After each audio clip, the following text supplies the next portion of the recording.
Puro poder. Esa introducción es puro poder.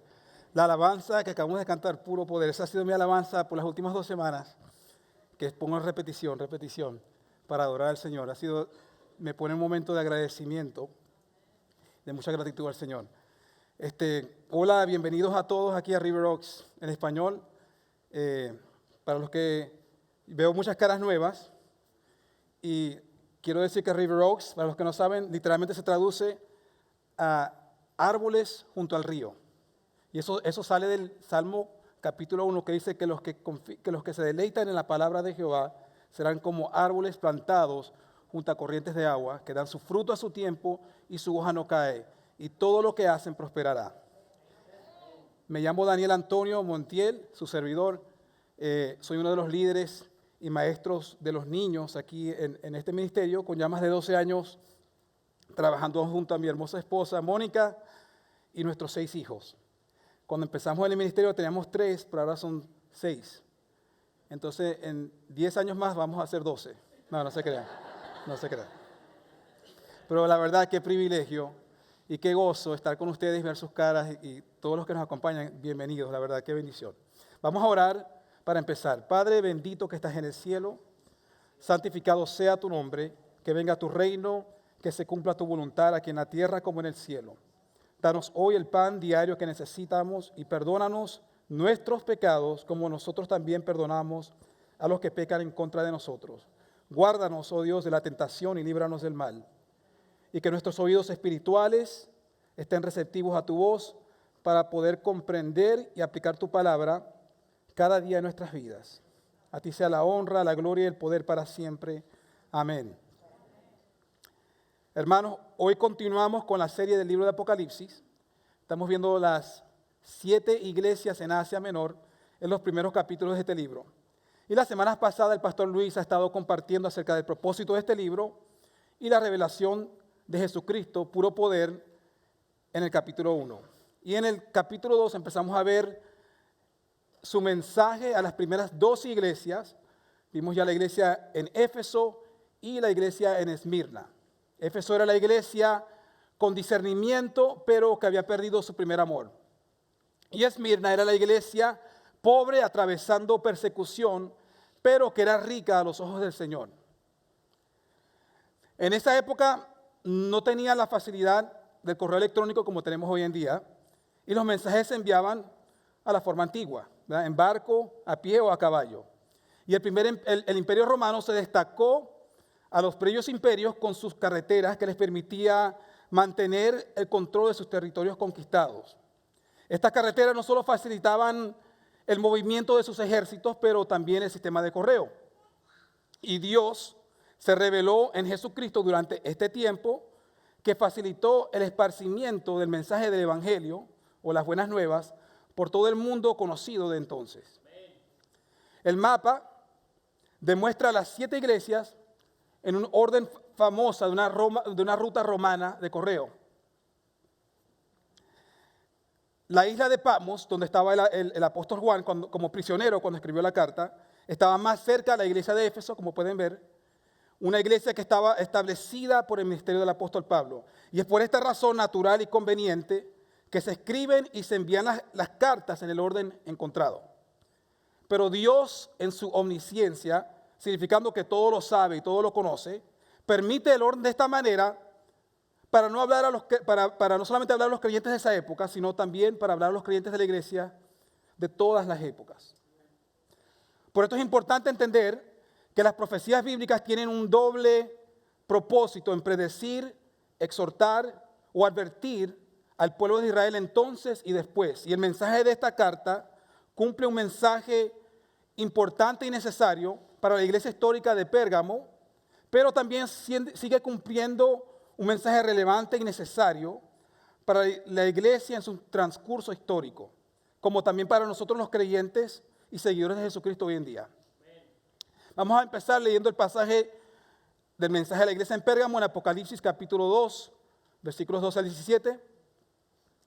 Usé la versión Reina Valera contemporánea, me pueden seguir en la pantalla. Dice: escribe al ángel de la iglesia en Pérgamo.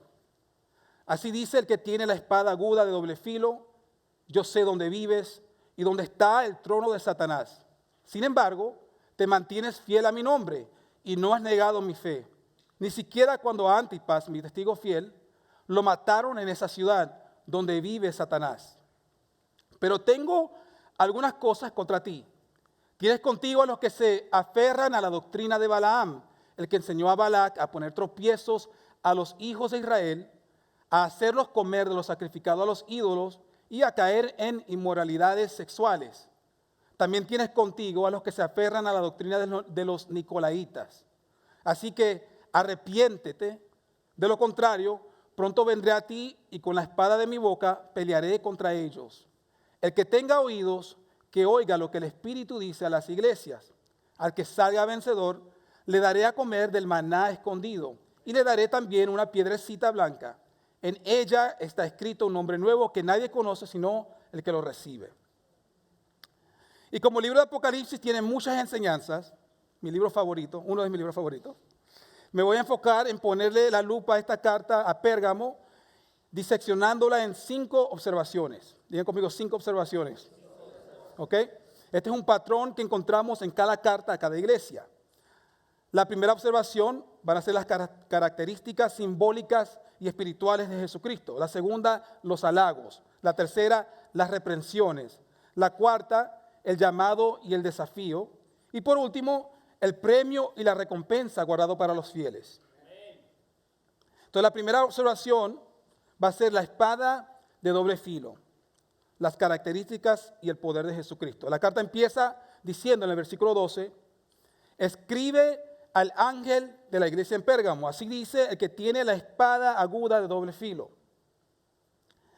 Todas las cartas empiezan con un mandato de escribir al ángel de la iglesia, al ángel de la iglesia, y después una o varias descripciones de Jesucristo.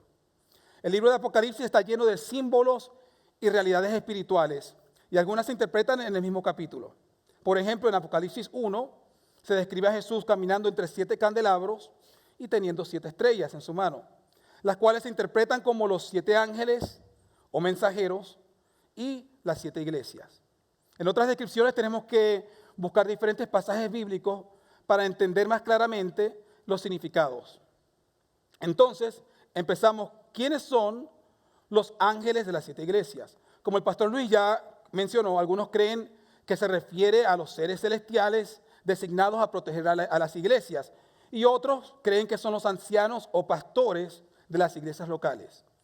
Pero como las cartas contienen reprensiones, es mucho más probable que los ángeles aquí se refieran a los líderes o los mensajeros terrenales y no a los celestiales. Aunque bíblicamente podemos entender que sí hay ángeles o mensajeros celestiales de parte de Dios que cuidan a los creyentes y por lo tanto a su iglesia. En el Evangelio de Mateo, en el capítulo 18, Jesucristo hace esta referencia al decir acerca de los niños, diciendo, cuidado con despreciar a cualquiera de estos pequeños. Les digo que en el cielo sus ángeles siempre están en la presencia de mi Padre Celestial. Interesante. Ahora, ¿qué significa la espada de doble filo saliendo de su boca? Hay un pasaje bíblico en la carta a los Hebreos que nos ayuda. Es un libro que la mayoría de los eruditos creen que fue escrito por Pablo y que dice en Hebreos capítulo 4, versículos 12 al 13, pues la palabra de Dios es viva y poderosa, es más cortante que cualquier espada de 2 filos, penetra entre el alma y el espíritu, entre la articulación y la médula del hueso. Deja al descubierto nuestros pensamientos y deseos más íntimos. No hay nada en toda la creación que esté oculto a Dios. Todo está desnudo y expuesto ante sus ojos y es a Él a quien rendimos cuentas. Entonces, primero, la espada de la boca es un símbolo del poder, es un símbolo del poder de 2 aspectos o 2 consecuencias de la palabra de Jesús, que es más penetrante que cualquier espada normal que solo afecta a lo físico. Su palabra tiene el poder de crear de la nada, como también de perforar lo físico a lo espiritual. Ella descubre y expone nuestros pensamientos, intenciones y deseos más íntimos y profundos, sea para nuestro bien o para nuestra condenación. ¿Okay? ¿Qué quiero decir con esto? En sentido figurado, el doble filo alude a una acción que puede ser efectiva pero contraproducente a la vez. Si corriges a alguien con la palabra de Dios, o puede agradarle la aclaración y arrepentirse, o puede molestarse por ella y entrar o continuar en su rebelión. Y la palabra de Dios podrá ser aquello que transforma tu corazón para tu salvación o que endurece tu corazón para tu condenación. Entonces el apóstol Pedro escribe en su primera carta, refiriéndose a una profecía acerca de Jesucristo en el Antiguo Testamento, diciendo en primera de Pedro, capítulo 2, versículo 8, además, Él, hablando de Jesucristo, es la piedra que hace tropezar a muchos, la roca que los hace caer. Tropiezan porque no obedecen la palabra de Dios y por eso se enfrentan con el destino que les fue preparado. Y aquí no está hablando del cielo. Entonces, la misma palabra de Jesús que transforma el corazón y salva, es la misma palabra que juzga y castiga al que no se arrepiente e insiste en su pecado. El apóstol Juan escribe lo que Jesús dijo acerca de sí mismo al decir en Juan capítulo 5, versículo 22. Además, el Padre no juzga a nadie, sino que le ha dado ¿a quién? Al Hijo. Autoridad, ¿para qué? Absoluta para juzgar. Existe el premio celestial, pero también está el castigo o la condenación del infierno. Jesús no los reafirma al decirle a sus discípulos en Mateo 10, 28. Dice, no teman a los que quieren matarles el cuerpo y no pueden tocar el alma. Teman solo ¿a quién? A Dios, quien puede destruir tanto el alma como el cuerpo. ¿En dónde? En el infierno. Entonces, nuestro temor debe ser únicamente al Dios Todopoderoso y Omnipotente, quien tiene las llaves de la muerte y del infierno.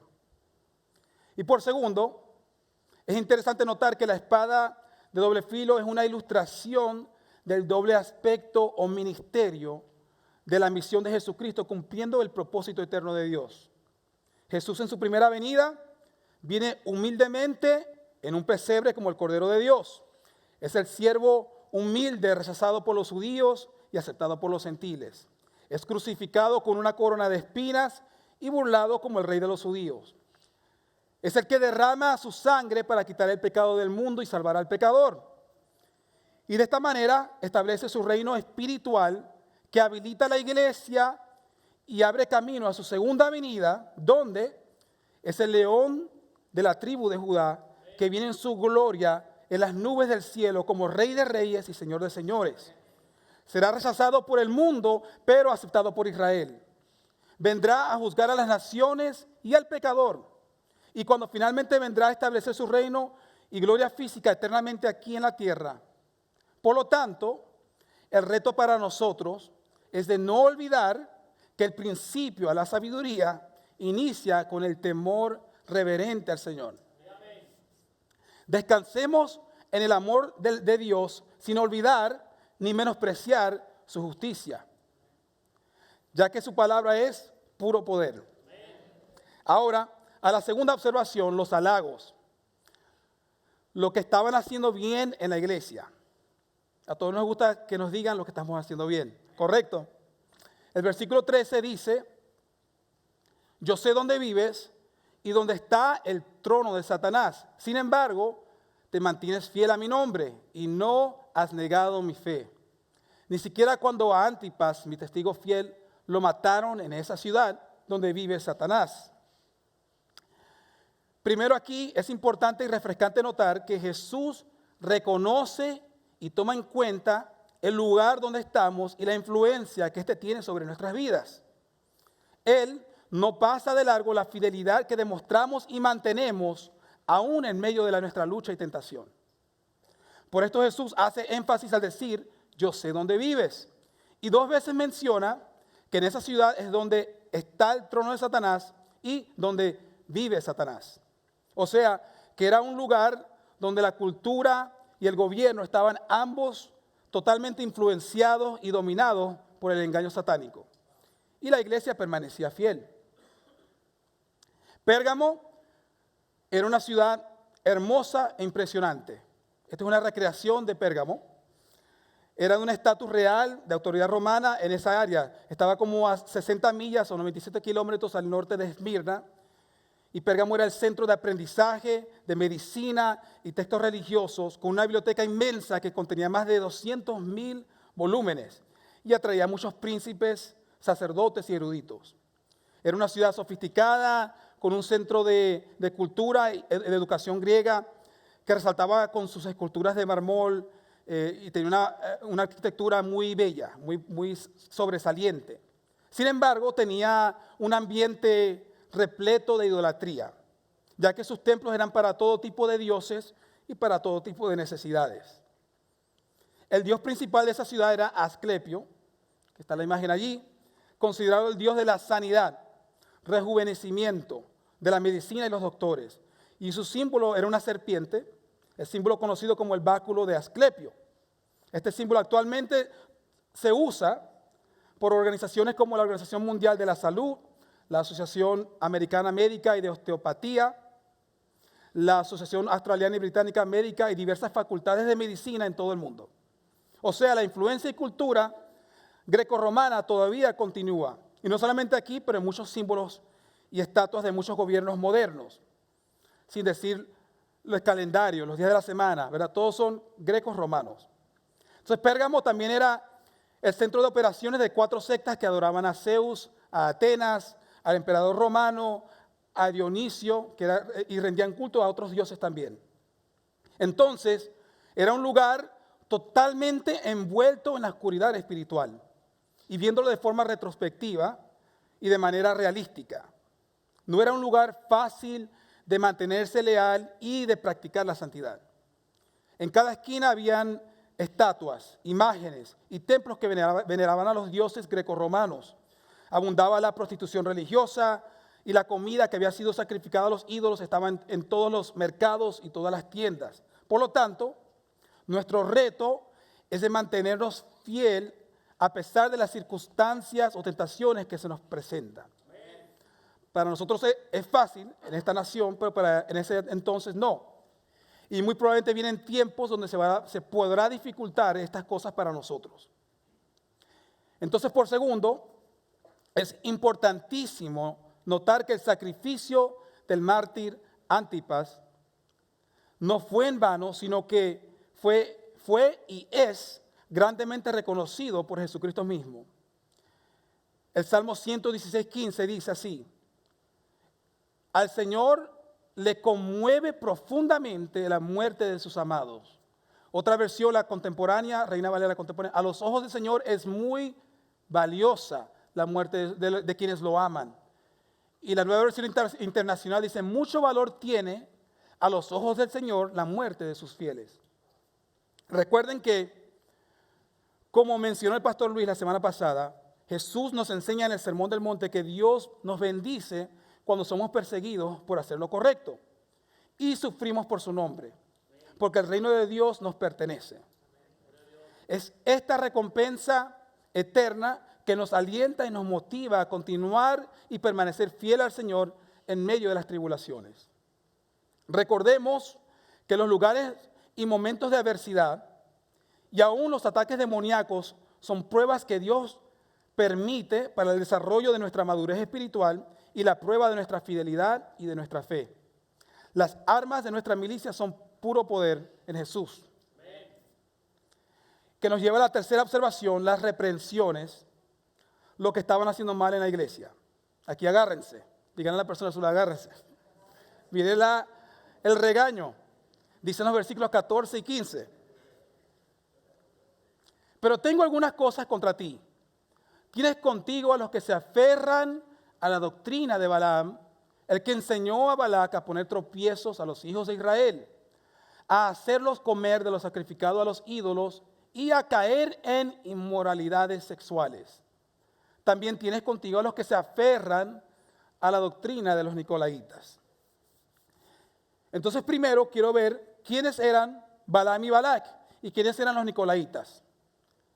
¿Qué eran estas enseñanzas a las cuales se estaba refiriendo.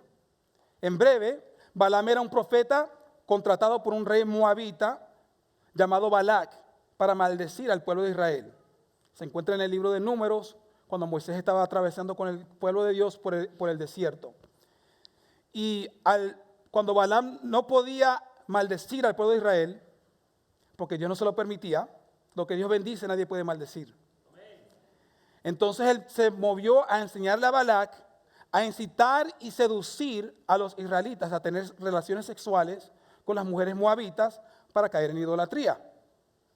Y los nicolaitas eran un grupo o secta de personas que sostenían enseñanzas promoviendo el intercambio de parejas y otras prácticas parecidas. Eruditos de la iglesia durante sus primeros siglos señalaban a Nicolás, uno de los 7 diáconos del libro de Hechos capítulo 6, como autor de la herejía y jefe de la secta o la doctrina. Y Jesús nos revela su sentimiento acerca de esta enseñanza en el mensaje a la iglesia de Esmirna, que dice, pero tienes esto, que aborreces las obras de los nicolaitas, las cuales yo también aborrezco. O sea, te aplaudo por aborrecer lo que yo aborrezco.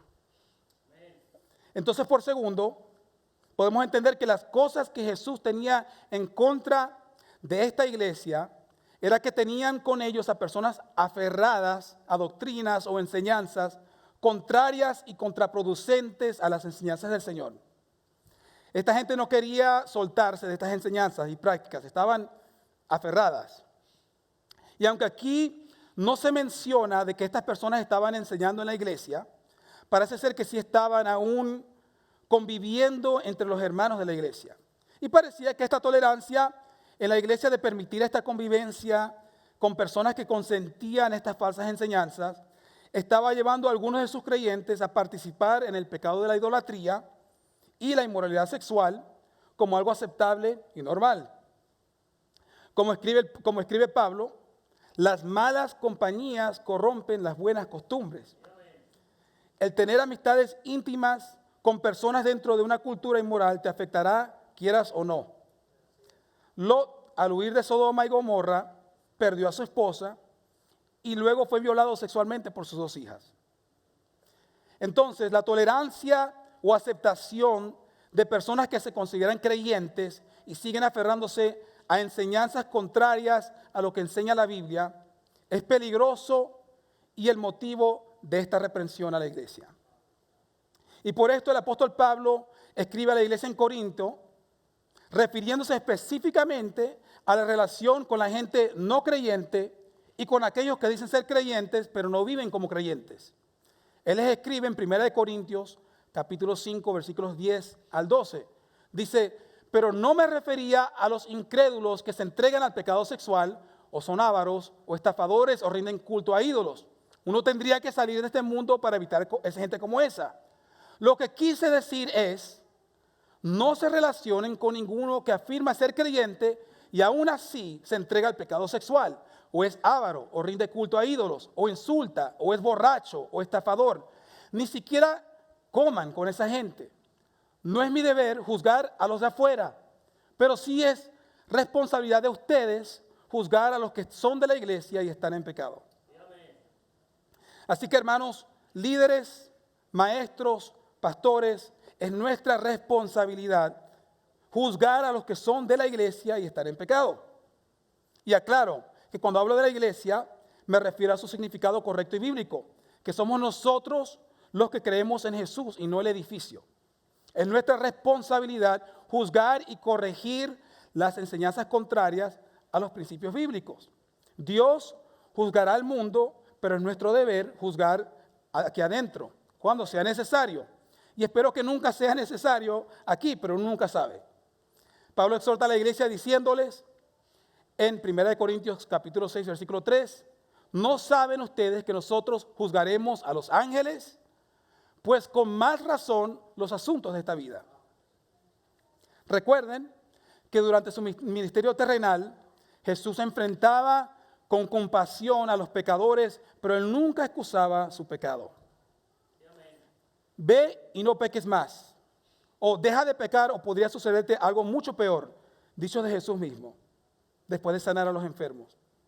no aprobemos lo desaprobado por Dios, ya que te llevará por una ruta peligrosa que podrá culminar con tu perdición y hasta tu destrucción espiritual.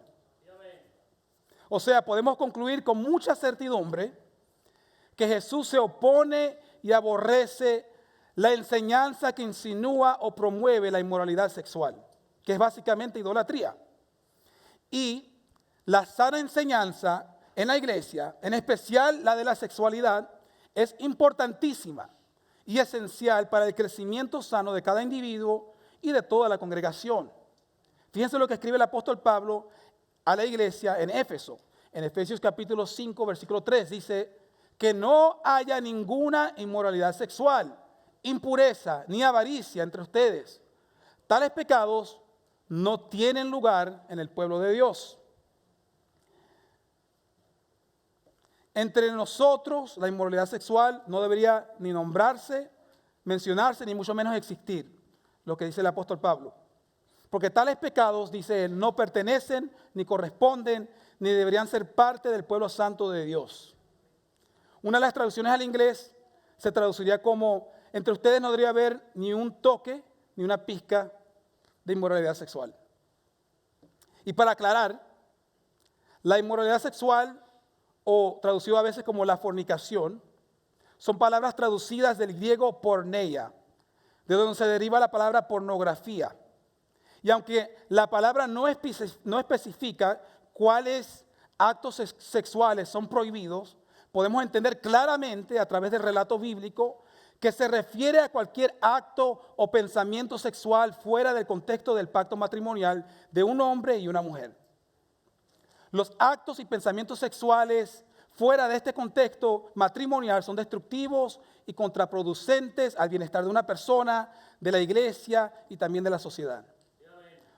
No pienso que tengo que convencerlos de esta realidad, ya que muchas de las atrocidades cometidas en nuestras sociedades derivan de la inmoralidad sexual, como lo es el tráfico sexual de niños, la pornografía, el asesinato del inocente por medio de los abortos, el abuso sexual en todas sus formas y muchas otras cosas y vidas que han sido fuertemente afectadas y destruidas por personas que no tuvieron control propio, sino que dieron lugar y se entregaron a sus placeres sexuales. Porque el ser humano, especialmente el hombre, cuando se deja llevar por un deseo sexual no controlado, es propenso a actuar irracionalmente y perder el sentido común. Y lo digo porque soy hombre y no porque me lo contaron. Enséñame hijos nacidos y criados fuera de una relación matrimonial sana y las estadísticas demostrarán el gran aumento de probabilidad de una vida propensa a la inestabilidad relacional, una vida sexual confusa, promiscua y desenfrenada. Me refiero a los del mundo, pero esto es algo que está infiltrándose dentro del pueblo de Dios. Que Dios guarde a nuestros hijos, ¿verdad? Porque nadie está exento de esto. Y hermanos, no digo esto para hacerlos sentir mal, sino para hacernos recapacitar y motivarnos a actuar, a hacer lo correcto y lo necesario para agradar a Dios y así recibir los beneficios de su bendición cuando le obedecemos. No endurezcamos el corazón y hagamos excusas, porque lo que el hombre sembrare cosechará. Más bien, sigamos los principios establecidos por Dios en su palabra, que están allí para guardarnos, bendecirnos y protegernos, y no para cohibirnos. Y claro que sí hay lugar para las discrepancias de opinión dentro de la iglesia sobre algunos temas, pero no debería haberlas cuando se trata de falsas enseñanzas, especialmente cuando promueven la idolatría y la moralidad sexual. Y como iglesia cristiana no podemos tolerar el pecado ni ceder ante la presión social de ser de mente abierta o personas tolerantes según el significado del mundo. Y digo el significado del mundo porque la Biblia sí nos enseña la tolerancia con los incrédulos, como ya lo leímos, pero no la permite dentro del gobierno y el consejo dentro de la iglesia. Y es necesario notar que la tolerancia no es la aceptación de las diferencias, sino el respeto a otros a pesar de las diferencias. Y es nuestro deber enseñar la verdad aún en medio de una cultura que se opone a los mandamientos y principios de Dios cada día más y más. Los movimientos modernos del feminismo y la revolución sexual que siguen agregando letras, inventando formas de identificarse con las diferentes maneras de cometer inmoralidad sexual, es una continua y creciente amenaza mundialmente. El profeta Isaías escribió una advertencia acerca de esto, acerca de las distorsiones que están pasando sexualmente alrededor del mundo. Isaías dice en el capítulo 5, versículos 20 al 24, dice, ¿qué aflicción para los que dicen que lo malo es bueno y lo bueno es malo? Que la oscuridad es luz y la luz es oscuridad. Que lo amargo es dulce y lo dulce es amargo. Qué aflicción para los que se creen sabios en su propia opinión y se consideran muy inteligentes. Pues, más adelante sigue, pues han rechazado la ley del Señor de los ejércitos celestiales. Han despreciado la palabra del Santo de Israel. Entonces nuestro reto es cómo guardarnos en la integridad de la palabra en medio de una cultura en continua decadencia moral. Hermanos, el corazón transformado buscará la aprobación de Dios y no la de la gente, y por lo tanto exhortará, confrontará el pecado con sabiduría y amor cuando sea necesario. La reprensión de Jesús es puro poder que nos guarda del engaño, la cual nos lleva a la siguiente y penúltima observación. La cuarta observación, el llamado a lo que debemos hacer, una receta para el bienestar espiritual. En Apocalipsis 2, versículos 16 al 17 dice, así que arrepiéntete. De lo contrario, pronto vendré a ti y con la espada de mi boca pelearé contra ellos. El que tenga oídos, que oiga lo que el Espíritu dice a las iglesias. ¿Peleará contra quién? Aquí claramente se está refiriendo a los que estaban aferrándose a las falsas enseñanzas de la inmoralidad sexual y de la idolatría. Pero sí es importante notar que el mandato de arrepentimiento era para toda la iglesia y por lo tanto, primero, debemos entender que tolerar las falsas enseñanzas nos hace partícipes de promover el pecado directa o indirectamente. Y Dios nos demanda como líderes y creyentes de una iglesia o congregación a arrepentirnos si no estamos exhortando y corrigiendo el pecado. La Biblia dice, el que sabe hacer lo correcto y no lo hace, le es contado como pecado. La neutralidad no es una opción en la iglesia cuando se trata con estos temas. Y nuestro trabajo de pastorear y enseñar siempre debe ser hecho con un corazón de restauración y arrepentimiento para aquellos que están batallando o aferrándose al pecado. Y no de alcahuetear o habilitar las malas decisiones y las prácticas sexuales dentro de nuestros hogares o dentro de la iglesia. Hermanos, el consentimiento o la celebración del pecado no es ni compasivo ni amoroso. A lo contrario, es confundir y habilitar la autodestrucción espiritual. Es como si yo le dijese a uno de mis hijos, papi, sigue tomando o sigue drogándote. Disfrútalo porque así es la vida. Sería absurdo, ¿no? Porque es peligroso. Y creo que aquí este ejemplo me refiero al daño físico, pero el espiritual es peor porque tiene repercusiones eternas. Me enredé en esa palabra, repercusiones. El mandamiento, y lamentablemente, a veces no solamente nos destruimos a nosotros mismos, pero también nos llevamos a otros, especialmente cuando estamos en una posición de influencia. El mandamiento de arrepiéntete demanda el reconocer que hemos obrado mal. Demanda un cambio de la manera de pensar y alinear nuestro corazón con la perspectiva de Dios. Esto implica apartarnos del pecado, rechazarlo por completo y su aceptación y práctica, y devolvernos a Dios humildemente buscando el perdón. Por lo tanto, aceptar a Jesucristo como nuestro Señor y Salvador siempre implicará aceptar sus mandamientos y su ética moral o estándar moral. Por eso Jesucristo dice a sus discípulos, todos los que me aman harán lo que yo diga. Y esta barra del estándar moral de los 10 mandamientos fue alzada y no bajada por las enseñanzas de Jesús, al decir que no solamente pecamos con actuar, sino también con pensar y desear. Y segundo, como a todas las iglesias, Jesús exhorta a escuchar y entender lo que el Espíritu está diciendo a las iglesias. El que tenga oídos se refiere a tener sensibles los oídos espirituales para escuchar, entender y obedecer lo que el Espíritu Santo está diciendo. El creyente que no tiene al Espíritu Santo no es cristiano. Y el creyente que no escucha ni es sensible al Espíritu de Dios es porque está viviendo en pecado o en indiferencia a la palabra y los principios de Dios. La Biblia dice que el hombre natural no puede percibir lo espiritual, mas el espiritual sí lo juzga todo. Y los que no son espirituales no pueden recibir las verdades de parte del Espíritu de Dios porque les suena ridículo y no pueden entenderlo. O sea, un cristiano inmaduro y tibio es incapaz de ser dirigido por el Espíritu Santo. Cuando vivimos en pecado o en indiferencia, entristecemos al Espíritu Santo y por lo tanto nos hacemos sordos a su voz y a su reprensión. La Biblia dice, pues, ¿quién puede conocer los pensamientos de Dios sino el Espíritu de Dios?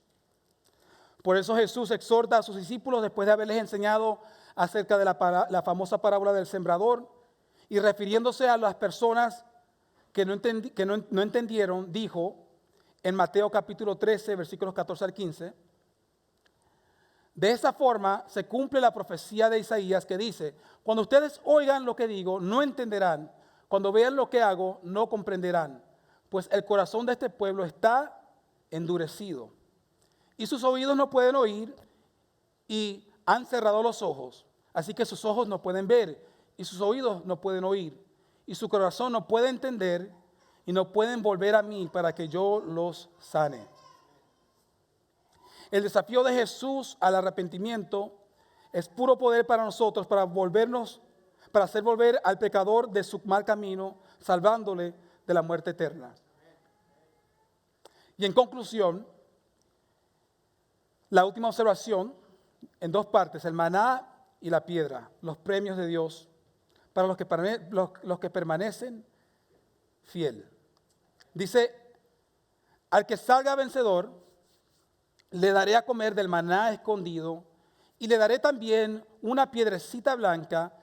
En ella está escrito un nombre nuevo que nadie conoce sino el que lo recibe.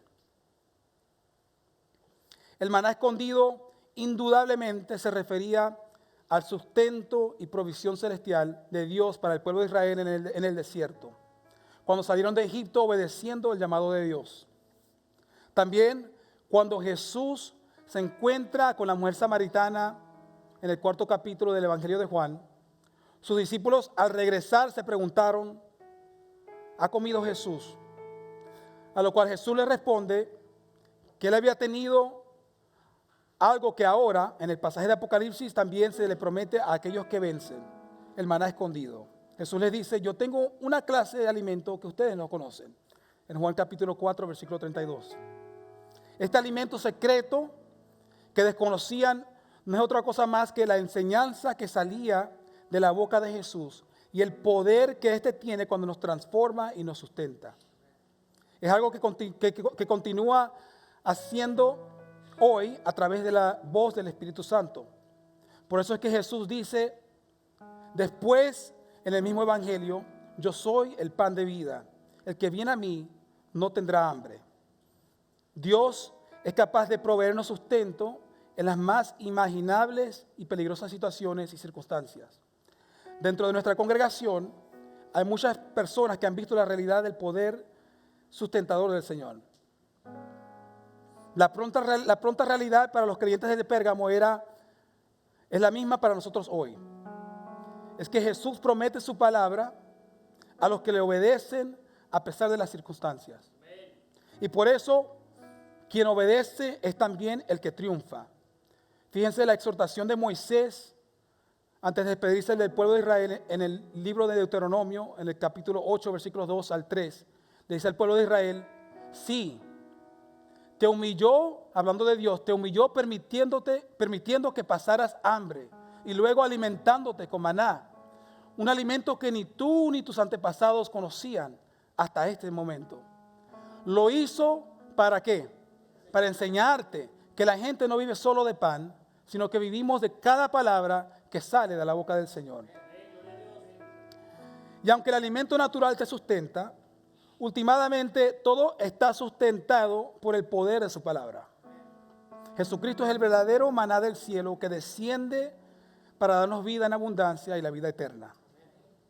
Y finalmente la piedrecita blanca, inscrita con el nombre de los receptores, era algo que se les daba a los competidores que ganaban las carreras deportivas en Roma y servían como pases prestigiosos al banquete que solo asistían los vencedores. Y sin duda, Cristo les dice y nos dice que en verdad ellos no se estaban perdiendo nada, ya que la verdadera carrera es perseverar en Él. Cualquiera que persevera en esta carrera y triunfa, recibirá el pase para el banquete más significativo e importante de la historia, el celestial del honor eterno, las bodas del Cordero. Así que los quiero invitar a orar para bendecirlos y pedir a Dios que la palabra que hemos recibido hoy no sea en vano, sino que nos nutra y que podamos ponerla en práctica. Si quieren ponerse de pie y vamos a orar. Padre celestial, bendito y santo es tu nombre para siempre. Tu palabra es puro poder. Tu misma esencia y tu amor es puro poder. Tus consejos y reprensiones son puro poder. Tus llamados, tus desafíos y tu galardón es puro poder. El poder de nuestra salvación concedida con el precio de tu sangre preciosa. Gracias, Señor. Guárdanos de cegarnos y caer en condenación. Bendice, oh Dios, a este pueblo con tu presencia y tu dirección. Y ayúdanos en nuestras necesidades. Tu poder nos quebranta, nos consuela, nos libera y nos pone en libertad de las trampas de Satanás. En esta hora que nos ha tocado vivir, te pido que despiertes al dormido, que el ciego vea, que el mudo hable, que el sordo oiga y que el cojo salte de alegría al oír tu voz. Alumbra, oh Dios, los ojos de nuestro entendimiento, concédenos el espíritu de sabiduría y revelación del conocimiento de ti. Y permítenos verdaderamente entender la esperanza a la cual tú nos has llamado, de las riquezas y la herencia de tu gloria y de la extraordinaria grandeza de tu poder para con nosotros los que creemos. Te damos gracias, oh Dios. Provee para cada persona aquí, Señor, de sus necesidades. Señor, sana al enfermo y permítenos, Señor, cada día vivir para ti, no desviándonos ni a la izquierda ni a la derecha. En el nombre poderoso de Jesús. Amén. Qué bendición, hermanos. Así en este ambiente de adoración, quiero invitarlos a que preparen su corazón para la ofrenda. La ofrenda es otra forma de adorar a Dios. Dios nos da todo, hermanos. Dios nos da todo. Como dije, el poder de la palabra de Dios nos sustenta literalmente. Dice que todo fue creado por el poder de su palabra y todo sigue existiendo por el poder de su palabra. Así que voy a invitar al grupo de alabanza aquí arriba y vamos a orar que el Señor bendiga y multiplique lo que entregamos a Él. Y que la bendición de Dios siempre sea sobre ustedes, que siempre tengan salud y fortaleza. Padre, gracias, Señor, por todo lo que tú nos das. Gracias porque tú eres nuestro proveedor, nos mantienes, Señor, con vida, nos mantienes con salud, a nuestras familias, oh Dios. Gracias, Señor, porque tú nos das la fuerza cada día de seguir adelante. Y nos has guardado hasta el día de hoy. Pido, Señor, que tú bendigas a cada persona aquí, que tú, a las personas que no tienen, que, Señor, que tú les proveas para poder ofrendarte, Señor. Padre, multiplica tu bendición sobre cada hogar. Prospera, Señor, no solamente económicamente, sino en salud, en sus vidas espirituales, en la bendición de los matrimonios, oh Dios, de cada familia. Encomendamos y dedicamos este tiempo de ofrendarte a ti, en el nombre poderoso de Jesús. Amén. Que la gracia del Señor Jesucristo sea con cada uno de ustedes. Dios les bendiga. Amén.